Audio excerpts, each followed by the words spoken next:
नमस्कार विद्यार्थी मित्रांनो, मी PSI वैभव तिडके, टार्गेट प्रशासन या आपल्या यूट्यूब चॅनलवर आपलं स्वागत करतो.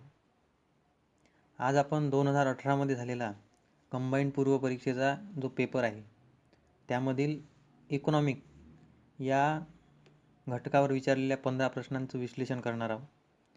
विश्लेषण म्हटलं म्हणजे मी कशा पद्धतीनं तो पेपर सोडवला होता, मला किती मार्क भेटले त्या 15 पैकी. आणि कारण मी पेपर झाल्यानंतर सर्व म्हणजे फर्स्ट ॲन्सर कीनुसार हा माझा स्कोर होता, ज्यामुळे मी ASO व PSIच्या मुख्य परीक्षेला पात्र झालो होतो.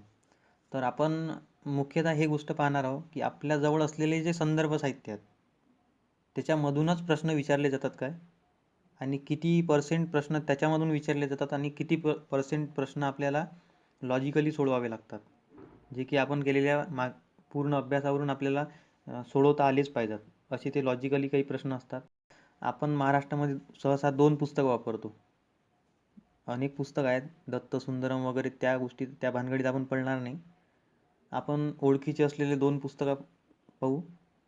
एक आहे कोळंबे सरांचं इकॉनॉमिक्सचं पुस्तक, त्यानंतर आहे देसले सरांचं. तर आता दारिद्र्य हा चॅप्टर त्यांनी इकॉनॉमीच्या पार्ट 1मध्ये टाकलेला आहे वगैरे. तर तशा पद्धतीनं आपण ते सगळं पाहू. म्हणजे मी नेमकं दाखवेल की खरंच आपल्याजवळ असलेल्या पुस्तकातूनच प्रश्न येतात काय, आणि ते बुक लिस्ट वगैरे या गोष्टीत मी काही पडणार नाही. तुम्हाला योग्य काय वाटते त्यावरून तुम्ही ठरवायचं की यापैकी कोणतं पुस्तक घ्यायचं व कोणतं नाही घ्यायचं. म्हणजे माझा असा उद्देश नाही की तुम्ही हेच पुस्तक घ्या किंवा ते पुस्तक घ्या, कारण मार्केटमध्ये दोन्ही पुस्तकं अवेलेबल आहे, दोन्ही पुस्तकं चांगली आहे. कारण आपण जे लेक्चर सिरीज चालू केलेली आहे त्यामध्ये मी हे 2 पुस्तकच नाही तर अजून काही म्हणजे लुसंटचं पुस्तक असते, रमेश सिंगाचं पुस्तक आहे, त्यानंतर दत्त सुंदरम पुस्तक आहे, त्यानंतर मृणाल पटेल यांचे चांगले व्हिडिओ आहेत इकॉनॉमिक्सचे. या सर्वांचं मिक्स करून मी माझ्या नोट्समध्ये टाकलेलं आहे. त्यामुळे मला या पुस्तकांची काही गरजच पडत नाही एवढ्या मोठ्या, कारण मी ही सगळी मेहनत एकच वेळा घेतली होती 2017 नंतर, ज्यावेळेला मला टाईम भेटला होता. त्यानंतर मी कधी यांच्या भानगडीत पडलोच नाही, हे एवढे पुस्तकं तेवढे नाही. आणि माझ्या स्वतःच्या पैशानं फक्त मी एकच पुस्तक विकत आणलेलं आहे, ते म्हणजे कोळंबे सरांचं, आणि तेही 2016मध्ये ज्यावेळेला MPSCच्या प्रिपरेशनला सुरुवात केली होती. त्यानंतर बाकीचे जे पुस्तकं आहेत ते सर्व मित्रांचे घेत होतो, वाचत होतो, त्यातला डाटा काढत होतो, तो एका ठिकाणी लिहत होतो, आणि त्यानंतर ज्याचं पुस्तक त्याला वापस करून देत होतो. म्हणजे काय, ज्यावेळेला पेपर नसायचा त्या टाईमला हे कामं आपण केले पाहिजे. म्हणजे मागचा जो टायमिंग गेला आहे पूर्ण कोरोनाचा, त्यावेळेस आता मी अमरावतीमध्ये होतो, तर माझ्या कॉन्टॅक्टमध्ये जे काही मुलं होते त्या सर्वांना सांगत होतो की तुम्ही सर्वांचं एकत्र काहीतरी तयार करा, की जे कारण तुम्हाला वेगळे वेगळे पुस्तकं वाचायचं काम नाही पडलं पाहिजे. अनेक पुस्तक म्हणजे तुम्ही पूर्व परीक्षेच्या आधी म्हणा किंवा मेन्सच्या आधी तुम्ही काय सोबत घेऊन काय जाणार आहे, किंवा मग किमान वेळेमध्ये तुमचं जास्तीत जास्त रिव्हिजन कसं होईल याच्यासाठी तुम्ही काय प्रयत्न करता, तुम्ही स्वतः काय करता, म्हणजे तुमचा स्कोअर कसा येत नाही आहे. तर मी आता पहा, माझा स्कोअर होता त्या म्हणजे 2018चा, त्यामध्ये जिओग्राफी, इकॉनॉमी, करंट, म्हणजे मी सोडवलेले प्रश्न टोटल आहे त्याच्यामध्ये. त्यानंतर बरोबर आलेले क्वेश्चन, चुकीचे प्रश्न, आणि मी न सोडवलेले प्रश्न, असे त्यामध्ये मी फर्स्ट ॲन्सर कीनुसार मी हे लिहून काढलं होतं त्यावेळी.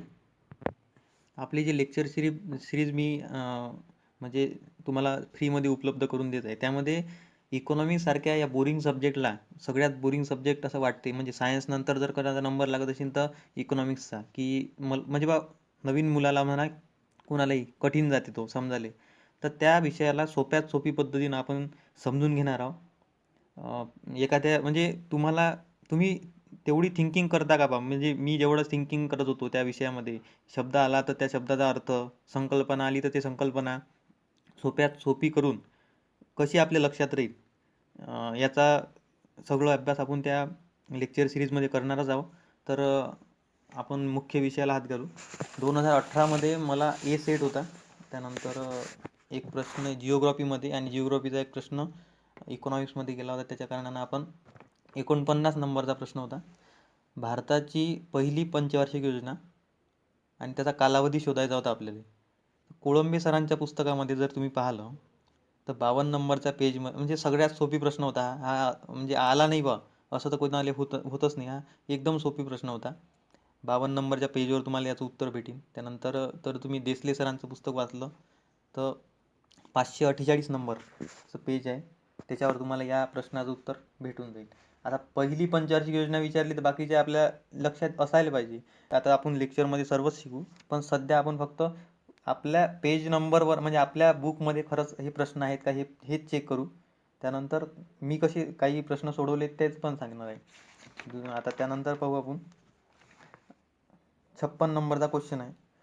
1950-51 ते 13-14 या काळामध्ये स्थूल देशांतर्गत उत्पन्न म्हणजे GDP, ग्रॉस डोमेस्टिक प्रोडक्ट आहे, यामध्ये शेती क्षेत्राचा वाटा, त्याची प्रवृत्ती कशी होती.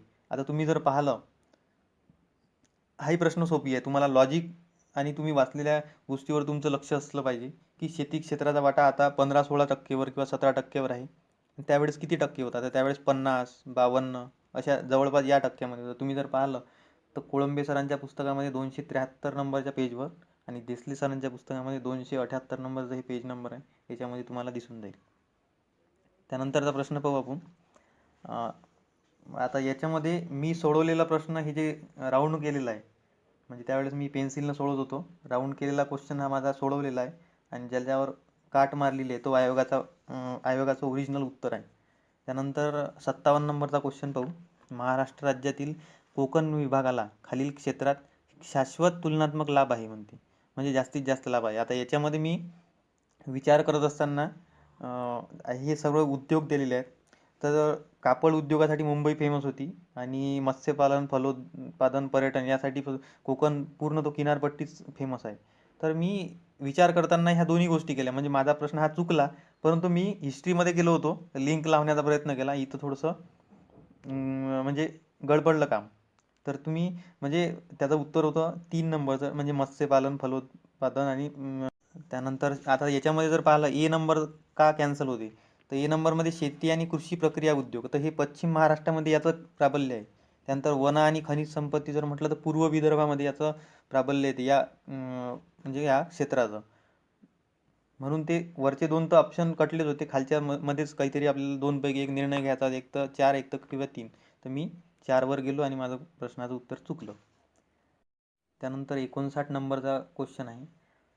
पहा मित्रांनो, अंदाजपत्रकीय अनुमान म्हणजे जे आपले बजेट असते ते सादर केल्यानंतर 18-19 मध्ये सकल उत्पन्नाच्या टक्केवारी. आता हा करंटशी रिलेटेड क्वेश्चन होता, पण याचंही उत्तर तुम्हाला पुस्तकामध्ये भेटून जाते. कसं? तुम्ही जर लॉजिकली वाचत असताना व्यवस्थितरित्या अभ्यास केला असेल तर तुम्हाला दिसेल FRBM ॲक्ट आहे. त्याचं म्हणणं काय आहे की महसुली तूट ही शून्यापर्यंत आणते, म्हणजे महसुली तूट ही राजकोषीय तुटीपेक्षा कमी असली पाहिजे. राजकोषीय तूट ही महसुली तुटीपेक्षा जास्त असते कधीही पण. तर याच्यावरून या 2 गोष्टीला जर जोडलं तर खाली जोड्या लावामध्ये पाहिलं मी खरंच हे लागलं काय. त्यानंतर ऑप्शन नंबर 3 मध्ये जसं दिसलं तसं क्लिक करून दिलं. म्हणजे त्यानंतर वर्षाअखेरीस एकूण थकबाकी या गोष्टीचं मला काही विचार करण्याचं कामच नाही पडलं. त्यानंतर म्हणजे अशा पद्धतीनं सोडवलं. आता याचं कुठं उत्तर भेटू शकते, तर कोळंबे सरांचं जर पुस्तक पाहिलं तर FRBM ॲक्ट तुम्हाला वाचावं लागते आणि तिथून तुम्हाला लॉजिक लावावं लागते की हे असं आहे म्हणून. त्यानंतर देसले सरांचं जर पुस्तक वाचलं तर त्याच्यामध्ये हे चार्टच दिलेलं आहे पूर्ण, त्याच्यामुळे काही प्रॉब्लेमच नव्हता की ते आकडेवारी समजून घेण्यासाठी.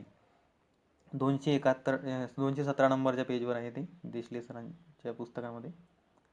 त्यानंतर पुढे जाऊ आपण. महाराष्ट्र सरकारच्या 16-17च्या अंदाजपत्रकानुसार म्हणजे महसुलामध्ये कोणत्या विभागाचा कोणत्या स्त्रोत जास्त आहे, जास्तकडून कमीकडे असं लावायचं होतं आपल्याला.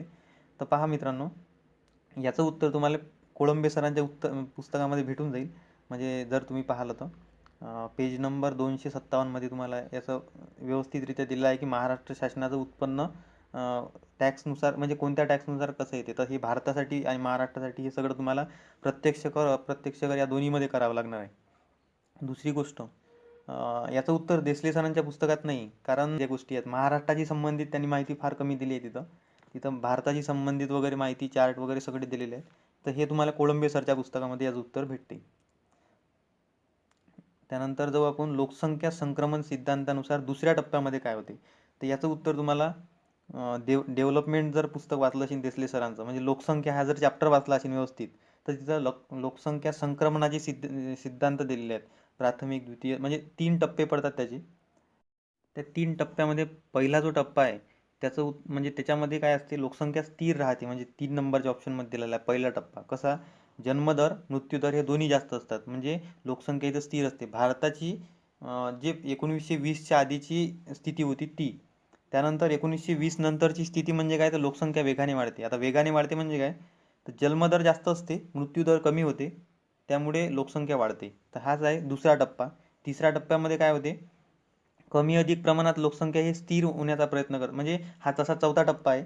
परंतु आता त्यामध्ये 5 टप्पे पडलेले आहेत. तुम्ही व्यवस्थित जर पेज नंबर 10 व पेज नंबर 11 डेव्हलपमेंटचं जर वाचलं तर तुम्हाला त्यामध्ये दिसून येईल. तर हे टप्पे याच्यावर प्रश्न पडत असतात, तर तुम्ही व्यवस्थितपणे याचा अभ्यास करा. त्यानंतरचा प्रश्न आहे 62 नंबरचा. खालीलपैकी एक पर्याय महाराष्ट्र राज्याच्या मनरेगा संबंधी दिला होता. 15-16 मध्ये एका दिवसाचा म्हणजे पैसे किती भेटतात आणि कुटुंबाची सरासरी रोजगार दर्शवित. आता तुम्ही जर पाहिलं ना, तर याचं उत्तर नेमका आकडा म्हणजे नेमका आकडा कोणत्याच पुस्तकात नाही आहे. 242 आणि 60 दिवस वगैरे काहीच नाही. पण याच्यावरून आपण लॉजिक काय लावू शकतो, तर कोळंबे सरांच्या पुस्तकात मनरेगाच्या खाली जर तुम्ही गेली, त्या 88 नंबरचं पेज नंबर आहे, तर त्यामध्ये तुम्ही जर पाहिलं तर हरियाणामध्ये सर्वाधिक दर आहे. म्हणजे कशाचा? मनरेगाचा, म्हणजे रोजगाराचा. तर तो किती आहे, तर तो 262 रुपये होता. 262 रुपये होता.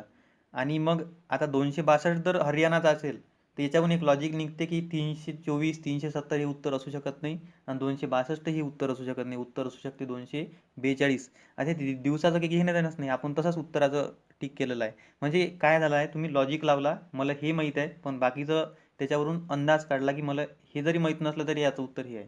ठीक आहे. तर अशा पद्धतीनं मी तो प्रश्न सोडवला होता. त्यानंतर केंद्र सरकारच्याही अगोदर राजकोषीय जबाबदारी कायदा हा केंद्राच्या अगोदर कोणत्या राज्यांनी अंमलात आणला होता म्हणते. तर याचं उत्तर आपल्याला कोणत्याही पुस्तकांमध्ये भेटत नाही. त्याच्यामुळे हा प्रश्न मी सोडवला नव्हता, कारण मला या प्रश्नाचं उत्तर माहीतच नव्हतं. त्यामुळे मी काही याला हात नाही लावला, पुढे गेलो. जास्त वेळ खर्च नाही केला याच्यावर, नेमकं काय असेल काय नसेल, म्हणजे जास्त वेळ खर्च न करायचं काम तिकडे जर झालं शक्य, इकडला वेळ वाचला तर रिझनिंगच्या प्रश्न सोडवताना कामात पडते. म्हणून इथं लवकरात लवकर म्हणजे एखाद्या प्रश्नाचं उत्तर येऊनच नाही राहिलं आपल्याला माहीत आहे हे आपण कोण्या पुस्तकात वाचलंच नाही आहे. तर आपल्याला उत्तर जर येत नसेल आणि तुक्का मारायचं काम पडत असेल, तर कशाला आपण रिस्क घ्यायची, जर आपले एवढे चांगले क्वेश्चन बरोबर येत असतील तर. त्यानंतर जो आपण नियोजनाच्या नंतरच्या टप्प्यामध्ये 80 म्हणजे 1981 ते 2012 सरासरी GDP उत्पादनाचा जो दर आहे तो 1981 ते 2012 असा किती होता म्हणते. आता तुम्ही जर पाहिलं तर कोळंबे सरांच्या पुस्तकात पेज नंबर 15 मध्ये दुसऱ्या चॅप्टरमध्ये तुम्ही जर पहिल्याच पानावर पाहिलं तर तुम्हाला दिसते तिथं 3.5 हा जो आहे हा 1950 ते 1980 पर्यंतचा GDP वाढीचा दर आहे. कोणता? 3.5. तेच काय, तर त्याचं उत्तर 3.5 नाही आहे. आता आपल्याला मग माझ्या लक्षात काय आलं, लगेच पेपर सोडवताना त्याच पेजवरचं जर तुम्ही बाजूनं पाहिलं तर तिथं एकाही आकड्यामध्ये म्हणजे GDP वाढीचा जो तिथं रेट दिलेला आहे, GDP ग्रोथ रेट 6, 9, 8, 7, म्हणजे तिथून आपला GDPचा ग्रोथ रेट हा वाढला. कुठून तर 1991 नंतर, जरी आपल्याजवळ माहिती अगोदरची नसेल आहे, म्हणजे 81च्या तेवढ्या 81 ते 91 नसेल, तरी तिथं काही प्रमाणात आकडेवारी दिलेली आहे. त्यावरून एक अंदाज येते की GDP वाढीचा दर एक तर 5.9 किंवा एक तर 5.7 आहे. मग मी त्याच्यामध्ये रिस्क घेतली आणि या दोनपैकी एक उत्तर मारलं, कारण मला याच्यातलं थोडंफार तरी माहीत होतं की जास्तीत जास्त आहे. म्हणजे आता GDPचा जो वाढीचा दर आहे तो जास्त वाढत आहे, त्यामुळे मी रिक्सवर या दोनपैकी एक चूज केला आणि आता त्यानंतर दुसरा प्रश्न 65 नंबरचा. सार्वत्रिक मूलभूत उत्पन्न यात खालील घटक आहेत म्हणते. आता तुम्ही सार्वत्रिक या शब्दाला जर इंग्लिशमध्ये वाचलं तर युनिव्हर्सल. तुम्ही जर लॉजिक लावत असाल भरपूर गोष्टीचं आणि लिंक करत तर त्या लिंकिंगमध्ये भरपूर साऱ्या प्रश्नाची उत्तरं भेटत असतात. एखाद्या वेळेसच आपली लिंकिंग चुकते, जशी माझी मगाशी एका प्रश्नात कापड उद्योग आणि मत्स्य त्यामध्ये चुकली होती. परंतु हे फार कमी प्रमाणात होते की लिंक लावणं आपलं चुकते. लिंक लावल्यानं जास्तीत जास्त प्रश्न योग्य येतात. आता इथं पहा, युनिव्हर्सल म्हणजे काय. तुम्ही जर ICICI बँक त्या बँकेच्या वेळेस पाहिलं असेल तर ते पहिली युनिव्हर्सल बँक आहे. म्हणजे युनिव्हर्सल म्हणजे काय, प्रत्येक क्षेत्रात काम करणारी, म्हणजे भांडवलदारांना कर्ज देते आणि जे नाणी बाजार आहे त्याच्यामध्ये पण तिचं काम चालते. म्हणजे दोन सगळ्या प्रकारचे कामं ते I C I C I bank करते. म्हणजे काय, इथं आपल्याला सर्व हे उत्तर यायला पाहिजे. तरी म्हणजे एक लॉजिक जर लावला तर आपलं या प्रश्नाचं उत्तर सर्वच आले पाहिजे, कारण युनिव्हर्सल बेसिक म्हणजे मूलभूत उत्पन्न म्हटलं आहे तिथं. याचं उत्तर तुम्हाला कोणत्याही पुस्तकात नाही भेटत. इथं फक्त मी माझ्या स्वतःचा काय केलं, लॉजिक लावलं की याचं उत्तर असं असू शकते. ठीक आहे, त्यानंतर पुढे जाऊ आपण. 2004-05 मधील सार्वजनिक उपक्रमांच्या कामगिरीवरून नवीन आर्थिक पर्यावरणामध्ये सार्वजनिक उपक्रम तेव्हाच चांगली कामगिरी करू शकतात जेव्हा रिकामी जागा आहे.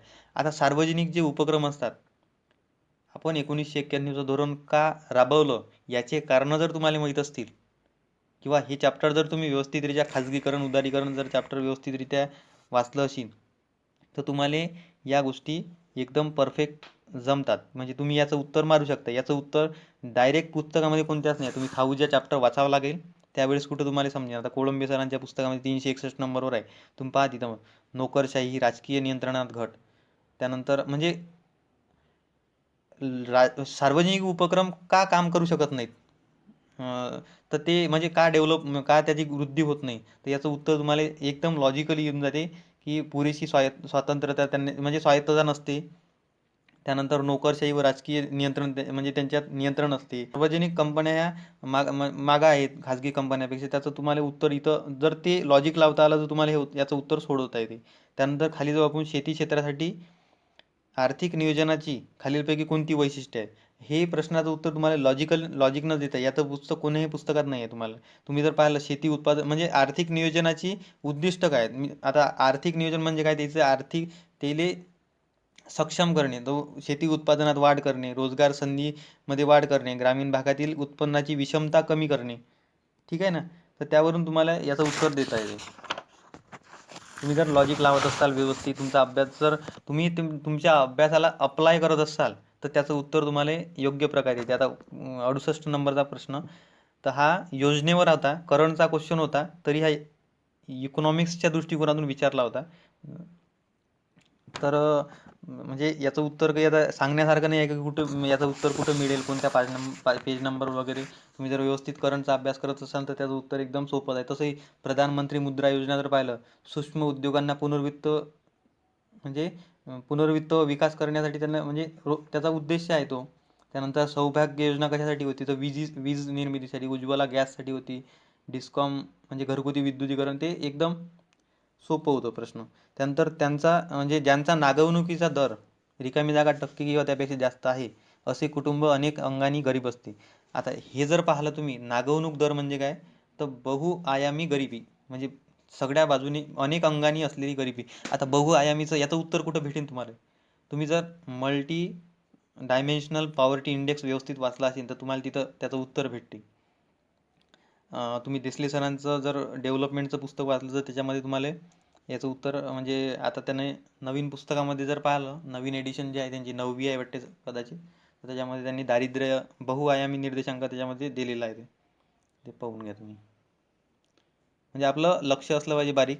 त्यानंतर मौद्रिक धोरण म्हणजे असे नियामक धोरण की ज्याद्वारे केंद्रीय बँक वर आपले नियंत्रण ठेवते रिकामी जागावर. म्हणजे आता केंद्रीय बँक म्हणजे कोणती, रिझर्व्ह बँक, कशावर नियंत्रण ठेवते. आता बँकेचा संबंध हा फक्त पैशाची येत असते, बरोबर आहे ना. तर तुम्ही इथं सार्वजनिक खर्च, कर महसूल हे केंद्र सरकारचे काम आहेत. आपल्याला केंद्रीय बँकेचे कामं पाहिजे होती. तर तुम्ही जर तिथं पाहिलं तर पैशाचा पुरवठा हा हे त्याचं म्हणजे मॉनिटरी पॉलिसी तुम्ही पाहून घ्या. हे दोन्ही पुस्तकामध्ये त्याचं उत्तर भेटून जाईल तुम्हाला. हे 150 नंबरचा पेज आहे कोळंबे सरांचं, आणि 170 पेज नंबरवर देसले सरांच्या पुस्तकामध्ये याचं उत्तर तुम्हाला व्यवस्थित. की मौद्रिक धोरण हे कोणत्या पद्धतीचं नियामक धोरण आहे, म्हणजे केंद्रीय बँकेमार्फत राबवलं जाते, त्याचा एक कार्य विचारलेलं आहे त्याचं. तर अशा प्रकारे मी 15 पैकी किमान माझे इकॉनॉमिक्समध्ये मी 12 प्रश्नाची उत्तरं बरोबर होती माझी. त्यानंतर 2 चुकले होते आणि एक सोडवलंच नव्हतं. तर असे 11.5चा माझा स्कोर होता. त्यानंतर जर आपण पुस्तकं पाहिली तर 15 पैकी 8 प्रश्नांची उत्तरं कोळंबे सरांच्या पुस्तकातून भेटली. त्यानंतर 15पैकी 7 प्रश्नाचे उत्तर आपल्याला देसले सरांच्या पुस्तकातून भेटले. त्याच्यातही 2 प्रश्न हे डेव्हलपमेंटमध्ये होते आणि 5 प्रश्न हे इकॉनॉमिक्सच्या पार्ट 1 मध्ये होते. या पद्धतीनं कोणी याला डिस्क्राईब करत नाही की नेमकं पुस्तकातून पेज नंबरवरून प्रश्न आले काय, आपण कसं सोडवलं, लॉजिक कसं लावलं, ह्या सगळ्या गोष्टी. तर इथून पुढे पण बाकीच्या सब्जेक्टनुसार आपण, आणि सध्या कसं इकॉनॉमिक्सची लेक्चर सिरीज सुरू आहे म्हणून आपण त्यावर जास्त भर देत आहे. त्यानंतर हळू वेळ मिळेल तसा तसा आपण त्याच्यामध्ये इतरही सब्जेक्टला व्यवस्थितरित्या पाहू. असेच पुढील व्हिडिओ पण पाहत राहा. तुम्हाला योग्य म्हणजे कामाचं मटेरियल परीक्षेच्या दृष्टिकोनातून उपयुक्त असं माहिती मी सांगत जाईल. त्यामुळे धन्यवाद.